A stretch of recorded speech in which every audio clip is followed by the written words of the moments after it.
Hai semuanya, Assalamualaikum warahmatullahi wabarakatuh. Perkenalkan, nama saya Esa Ramadhani Anwar. Saya selaku perwakilan dari kelompok 5 akan memperkenalkan anggota kelompok kami yang berjumlah 5 orang. Yang pertama ada Muhammad Gilang Angga Tria Pradipta dengan NIM belakang 100. Kemudian ada Musukron Rafiq dengan NIM belakang 101. Dan kemudian ada Miftahul Ilmi dengan NIM belakang 104. Lalu ada saya Esa Ramadhani Anwar dengan NIM belakang 108. Dan yang terakhir ada Celica Kamil Azara dengan NIM belakang 109. Dalam video ini, kami mempunyai peran masing-masing dalam memaparkan video narasi mengenai demokrasi. Dan mari kita simak video berikut. Teman-teman, ketika kita mendengar kata demokrasi, tentunya yang paling sering kita bayangkan ada pemilu, parlemen, serta kebebasan dalam memilih pemimpin. Demokrasi seolah identik dengan sistem liberal yang berkembang di negara-negara barat. Namun, apakah demokrasi hanya memiliki satu makna tunggal saja? Ataukah semua ideologi memahami demokrasi dengan cara yang sama? Dalam ideologi komunis, demokrasi tidak dipahami sebagai sekedar prosedur politik, melainkan sebagai persoalan siapa yang benar-benar memegang kekuasaan di dalam masyarakat. Karl Marx dalam The Communist Manifesto tahun 1848 mengkritik demokrasi liberal sebagai bentuk kekuasaan politik yang tampaknya paling netral, tetapi pada dasarnya hanya melayani kepentingan pemilik modal. Bagi Karl Marx, negara dalam sistem kapitalis termasuk negara demokratis yang tidak pernah benar-benar mewakili rakyat secara keseluruhan. Kemudian, pandangan ini diperkuat oleh pemikir politik modern seperti C.B. Macpherson yang dalam The Life and Times of Liberal Democracy menjelaskan bahwa demokrasi liberal seringkali dibatasi oleh struktur ekonomi yang timpang. Dengan kata lain, kebebasan politik tidak selalu berarti kebebasan sosial dan kebebasan ekonomi. Maka ketika komunisme berbicara tentang demokrasi, yang dipertanyakan bukan hanya bagaimana keputusan tersebut dibuat, tetapi juga untuk siapa keputusan tersebut dibuat. Dari sinilah perdebatan tentang demokrasi dan ideologi komunis bermula. Selama alat produksi dikuasai oleh segelintir orang, maka kebebasan politik hanyalah ilusi. Kritik Marx terhadap demokrasi liberal berangkat dari pengamatannya terhadap masyarakat kapitalis abad ke-19. Ia melihat bahwa meskipun negara-negara liberal menjamin hak politik seperti memilih dan dipilih, kebebasan tersebut tidak secara otomatis membebaskan manusia dari penindasan yang bersifat ekonomi. Hak suara tidak menghapus kenyataan bahwa kelas pekerja tetap harus menjual tenaga kerjanya demi bertahan hidup. Sementara surplus nilai hasil kerja mereka dinikmati oleh pemilik modal. Dalam kondisi ini, demokrasi berfungsi lebih sebagai legitimasi sistem yang timpang daripada sebagai sarana pembebasan sejati.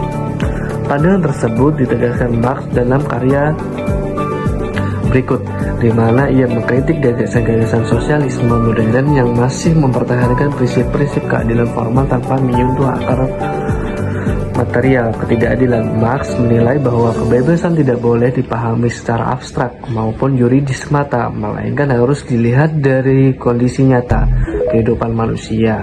Dalam Marx menegaskan bahwa konsep kebebasan harus dipahami secara material.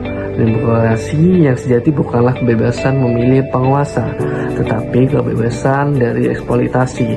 Oleh karena itu, demokrasi dalam komunisme berakar pada emansipasi kelas pekerja. Bagi Marx, demokrasi yang sejati baru mungkin terwujud ketika relasi produksi yang eksploitatif dihapuskan. Artinya, selama masih ada kelas yang menguasai alat produksi dan kelas lain yang bergantung padanya, maka demokrasi tidak lebih dari kebebasan semu. Emansipasi kelas pekerja menjadi persyarat utama bagi demokrasi yang substansif, karena hanya melalui penghapusan dominasi ekonomi manusia dapat benar-benar bebas menentukan nasibnya sendiri. Pemikiran Marx ini kemudian dilanjutkan dan dikonkretkan oleh Vladimir Lenin dalam karyanya State and Revolution. Lenin menulis dalam konteks Rusia awal abad ke-20 di mana negara dan demokrasi liberal dipandang sebagai solusi universal bagi ketidakadilan sosial. Namun Lenin justru memperdalam kritik Marx dengan menolak asumsi bahwa negara bisa bersifat netral atau lebih di atas semua kepentingan kelas. Pandangan ini kemudian dikembangkan oleh Vladimir Lenin and State and Revolution. Lenin menolak gagasan bahwa negara demokratis liberal bersifat netral. Menurutnya, negara selalu merupakan alat kelas tertentu. Demokrasi liberal adalah demokrasi bagi kaum berjuis, sementara demokrasi proletariat ditujukan bagi mayoritas rakyat pekerja. Menurut Lenin, bentuk negara apapun termasuk negara demokratis selalu mencerminkan kepentingan kelas yang berkuasa secara ekonomi. Demokrasi liberal meskipun tambah eksplosif pada hakikatnya melindungi kepentingan burjuasi melalui hukum, institusi dan aparatus negara. Sebaliknya, demokrasi proletariat dimaksudkan sebagai fase transisi menuju masyarakat tanpa kelas, di mana negara secara bertahap kehilangan fungsinya sebagai alat penindasan. Dari sudut pandang epistemologis, komunisme tidak memahami demokrasi sebagai nilai netral dan universal, melainkan sebagai konsep historis yang maknanya ditentukan oleh relasi kekuasaan masyarakat. Demokrasi tidak diukur dari seberapa sering pemilu diadakan atau seberapa banyak partai yang berkompetisi, tetapi dari sejauh mana ia mampu mengubah struktur sosial menindas. Dan demikian, secara epitologisme, komunis memahami demokrasi sebagai alat perjuangan kelas, bukan sebagai nilai prosedural yang berdiri sendiri. Demokrasi diukur dari sejauh mana ia menghapus dominasi ekonomi dan bukan dari jumlah partai pemilu yang diselenggarakan. Dengan kerangka ini, demokrasi dalam perspektif komunisme bukanlah tujuan akhir, melainkan sarana untuk mencapai masyarakat yang bebas dari eksploitasi. Demokrasi memperoleh maknanya bukan dari formalitas institusional, tetapi dari substansi pembebasan manusia. Inilah perbedaan berdasar antara demokrasi liberal dan demokrasi pemikiran Marxis. Yang satu berhenti pada kesetaraan formal, sementara yang lain menuntut transformasi material sebagai syarat kebebasan sejati. Dalam pemikiran Marx, demokrasi tidak dapat dipisahkan dari struktur kelas. Demokrasi liberal dikritik karena hanya memberikan kesetaraan politik formal, sementara ketimpangan ekonomi tetap dipertahankan menurut Marx. Selama alat produksi dikuasai oleh segelintir orang, maka kebebasan politik hanyalah ilusi. Marx menegaskan bahwa konsep kebebasan harus dipahami secara material. Demokrasi yang sejati bukanlah kebebasan memilih penguasa, tetapi kebebasan dari eksploitasi. Oleh karena itu, demokrasi dalam komunisme berakar pada emansipasi kelas pekerja.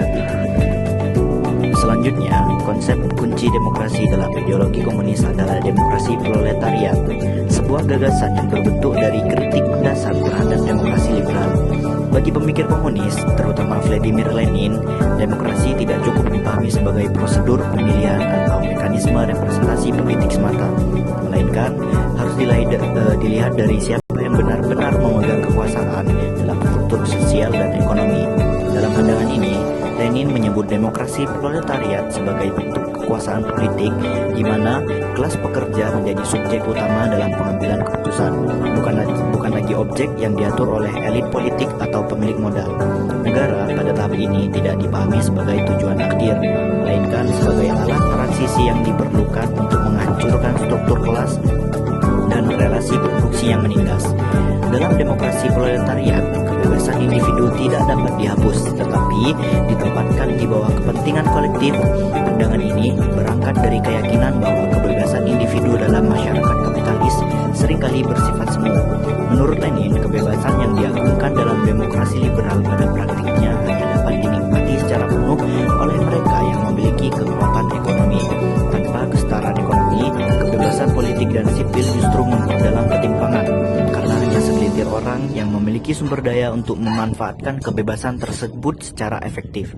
Oleh sebab itu, demokrasi proletariat menekankan bahwa kesetaraan sosial dan ekonomi merupakan prasyarat